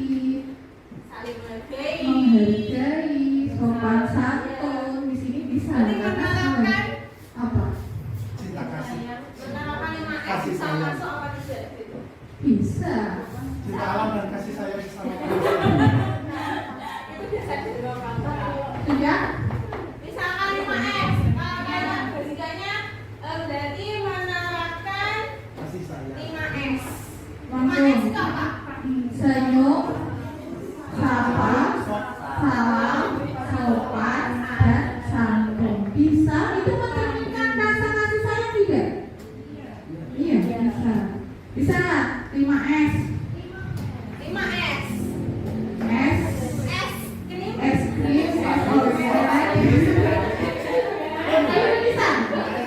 Sayur sop. Bentar Pak Agus. Habis ini kita dapat Sayur sop. iya sayur sop. Ayo Bu Lisa. 5S. Kemudian saling berkolaborasi. Ya Bang.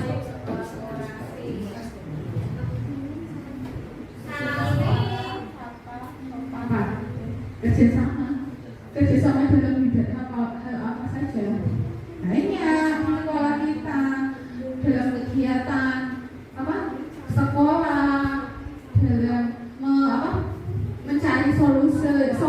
jika temannya ada yang bermasalah dengan salah satu murid kita ada yang mengalami permasalahan, kita bisa diskusikan bersama-sama. Ayo monggo saling berkolaborasi. Kasih apa? Kalimat universalnya, kalimat kebajikannya.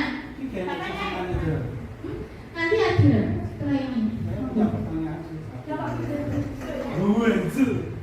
Iya. Monggo, Bu Nisa, yang satunya Bu Nisa, ayo Bu, saling berkolaborasi.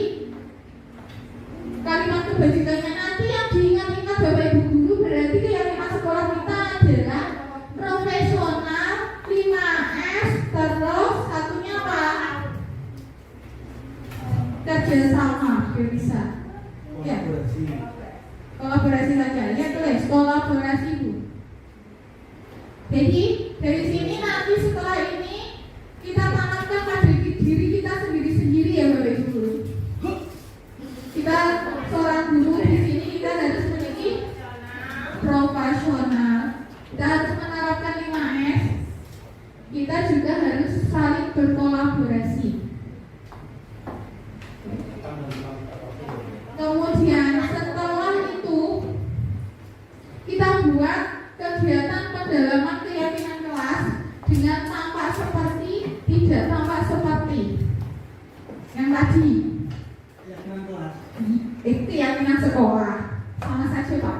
Dari tahapan ini untuk memperkuat apa sih profesional ini? Yang kita inginkan itu apa di profesional ini? Keyakinan sekolah apa yang harus tampak dari profesional? Berarti ya ininya nanti dari disiplin, datang tepat waktu, profesional mengajar, ya. Tulis Pak. Kan bisa. Enggak, yang lain bisa menerapkan 5S tampak. Berarti saya bagi ya Bu Arif sama Agus berkomitmen.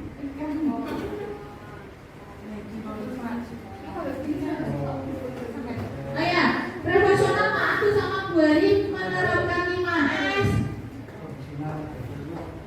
Menerapkan 5S. Bu Iris Pak Hari, terus kolaborasi Pak Agus. Ini profesional. Yang kolaborasi Bu Niken, Bu Rika, Bu Nisa, Bu Dina, kolaborasi. Apa yang diharapkan dari ini? Dua-dua ya, tanpa seperti sama tidak tampak. Kalau profesional tadi kan berarti apa? Disiplin, berarti melanggar peraturan yang tidak tampaknya datang kerja tepat waktu seperti itu. Siapa Mas?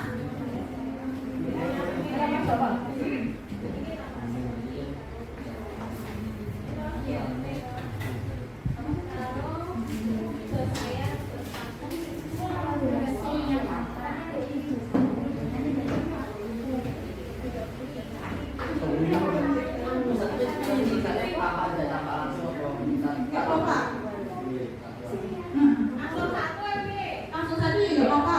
Atasnya tampak, bawahnya tidak tampak. Sebenarnya langsung nulis di sini Bapak Ibu. Nulis di sini langsung kan? Gak usah di screener. Oke. Ini tidak ini. Tidak tampak ya buat tidak tampak. Tidak tampak berarti yo.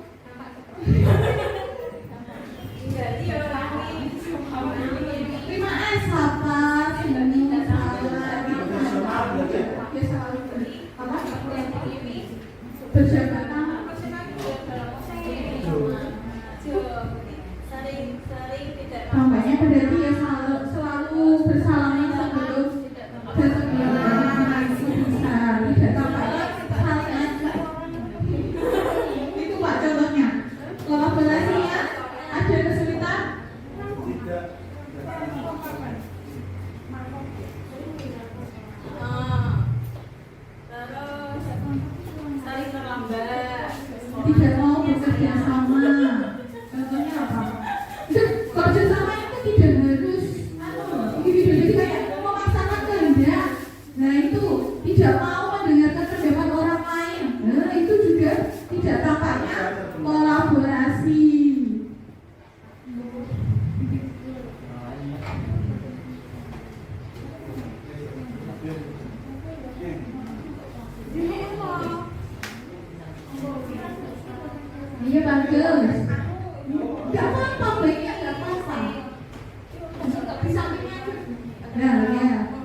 memikirkan kepentingan diri sendiri.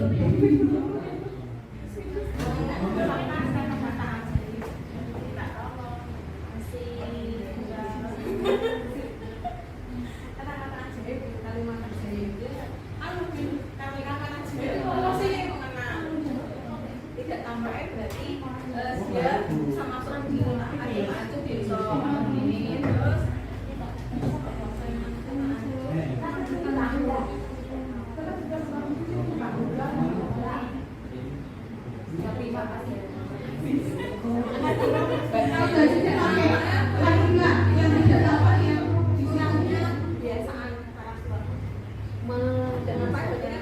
pembiasaan karakter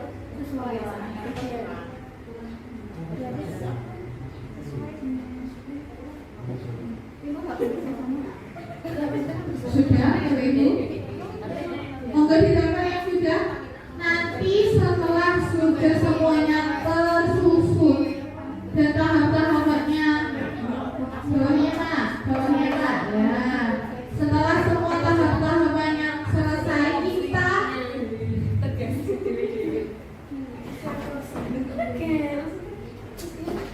mengoreksi satu persatu, memahami. Monggo, bisa tanpa sama tidak tanpa loh ya. Terus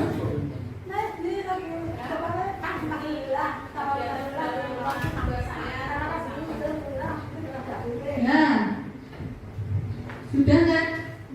Tugas saya, tugas kamu. Tugas saya guru. Kalau di sekolah di sini kan, sekolah di sini kan berarti iya, sekolah kan berarti melibatkan semua bapak ibu, guru dan siswa. Tapi ini lebih ke spesifik kemana bapak ibu? Keyakinan sekolahnya ke guru semua. Berarti tugas guru adalah sama tugas guru bukan. Monggo. Semua bisa menuliskan dua berarti ya. Tugas guru bukan tugas. Tugas guru adalah tugas guru bukan seperti itu. Monggo. Adalah menggoda Berarti wajar atau tidak Pak Agus bertindak seperti itu Bapak Ibu Guru? Wajar karena ada salah satu kebutuhan yang tidak terpenuhi. Berarti kita harus melakukan apa? Restitusi terhadap Pak Agus dan istrinya.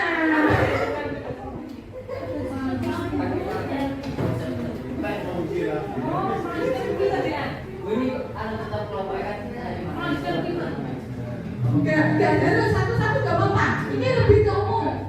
Dari sini, ya, ini kan yang kalimat kebijakan tadi kan lebih spesifiknya ke guru profesional menerapkan 5S. Tapi yang menerapkan 5S ini bisa digunakan untuk semua warga.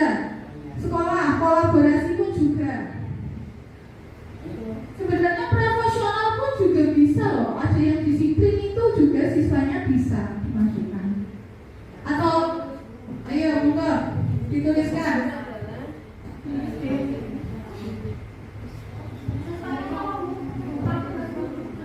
Tugas guru adalah tugas guru bukan membuli, mengambil barang yang murid, mencibir. Tapi menanamkan karakter kita juga harus ya Bapak Ibu Guru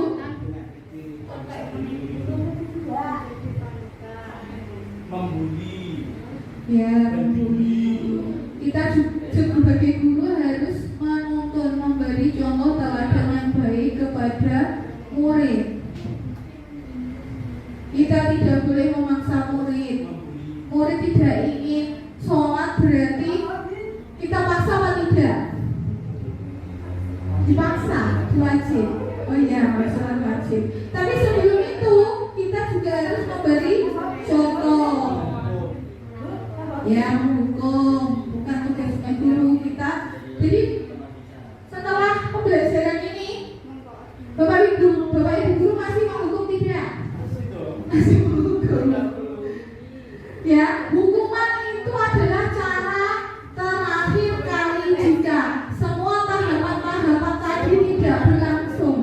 Ya, itu adalah salah satu cara paling terakhir yang diambil oleh seorang guru. Untung dia kalau dia jadul. Nah, emang seperti itu ada, tapi itu diambil paling akhir, Pak.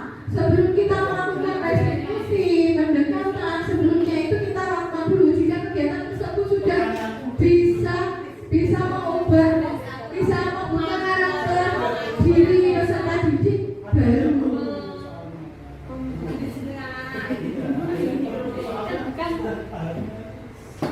Apa kita serahkan ke ilmu wajib? Itu kalau sudah kita mentok Pak, seperti kasusnya yang besok kemarin itu. Yang menyuruh sholat sampai di beliau saya itu bagaimana itu nanti? Kalau kita hanya seperti itu ya kayak ada intervensi. 50 juta. Itu kan berarti hukuman. Guru menyuruh anaknya sholat. Misalnya ya, guru materi dijemur, ya orang tuanya nggak terima melaporkan. Nah, di sini kita juga tidak hanya melakukan restitusi dengan murid saja, Pak. Kita juga melakukan restitusi dengan wali murid. Kita bekerja sama antara guru, wali murid. Jadi kesepakatan kelas itu nanti yang buat bukan guru. Iya, apalagi kita sebagai Siswa kecil. siswa kecil, terus kita sebagai guru dengan anak berkebutuhan khusus, kita bisa menyusun keyakinan kelas kita dengan dampingan wali murid.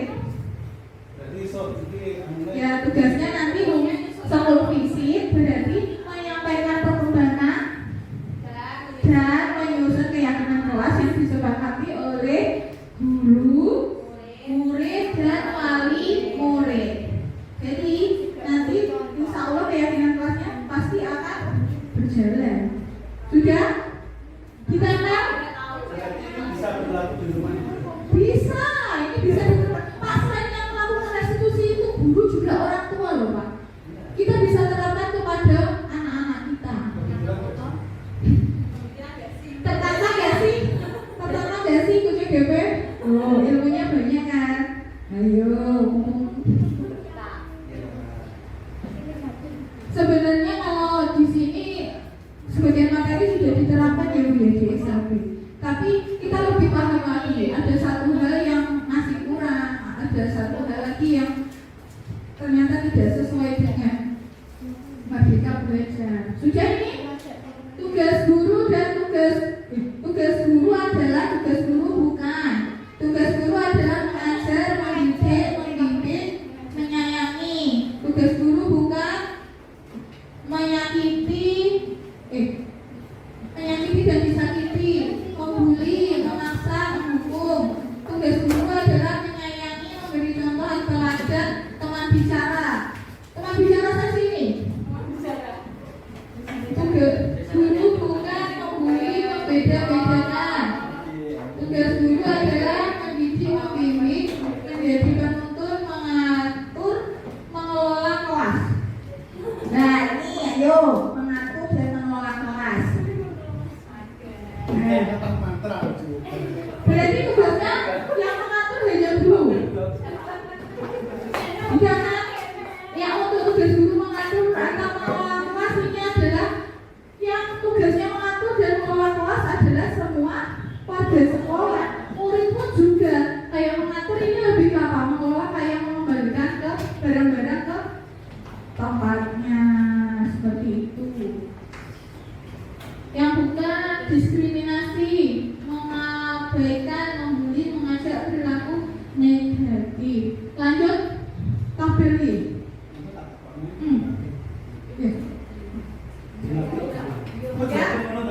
Sudah ya Bapak Ibu. Jadi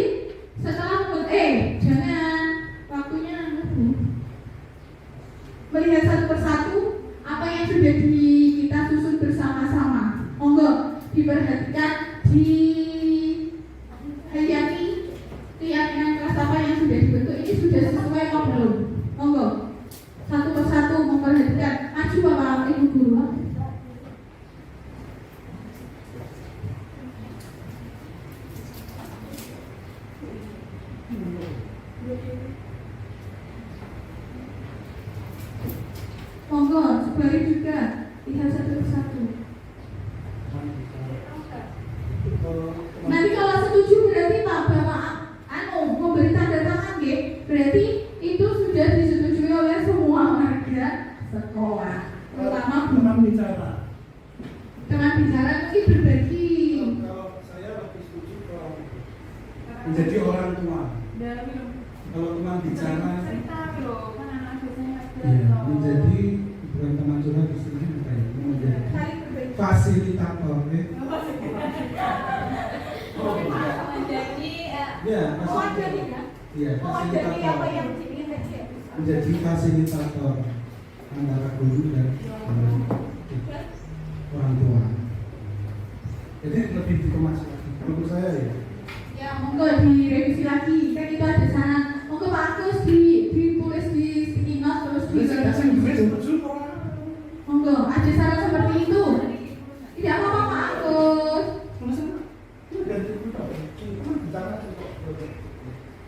Apa Pak Agus mungkin konotasinya ke teman bicara yang lebih. Teman bicara ngomongan biasa.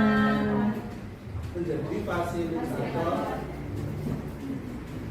guru dan siswa dan orang tua. Karena guru menghubung ya Pak ya. Menghubungkan. Jika memadai semua Monggo Bu Nisa, Bu Dita, Bu Niken dilihat peraturan kelasnya, dipahami, didalami dan diterapkan.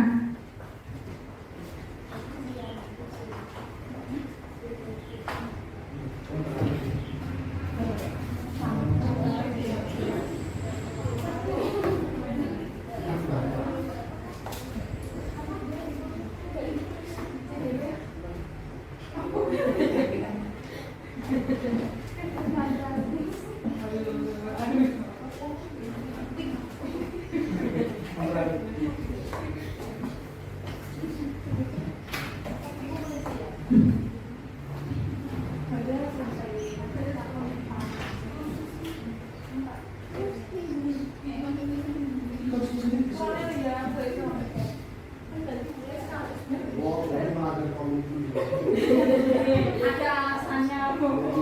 Ya, pasti ada alasan bagus.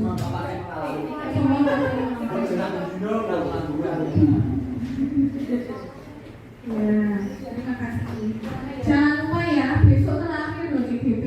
Sudah tahun berapa? Yang di sini ngajarkan. Oh iya. Oke, nanti habis. Ya ini terakhir. Kalau sudah setuju tanda tangan ya. Ya, Bu Lilis jangan lupa ya. Keyakinan sekolah kita profesional, 5S dan kolaborasi.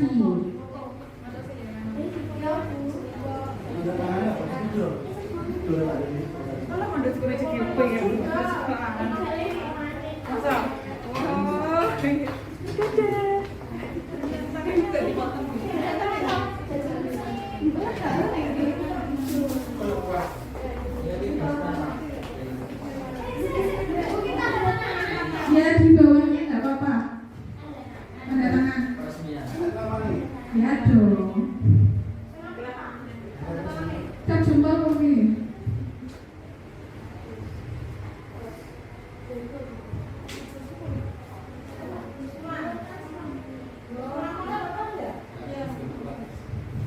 Atau pinjam itu videonya. Ya, semua tanda tangan. Itu bukti bahwa semua meyakini ya keyakinan kelas itu berarti melaksanakan.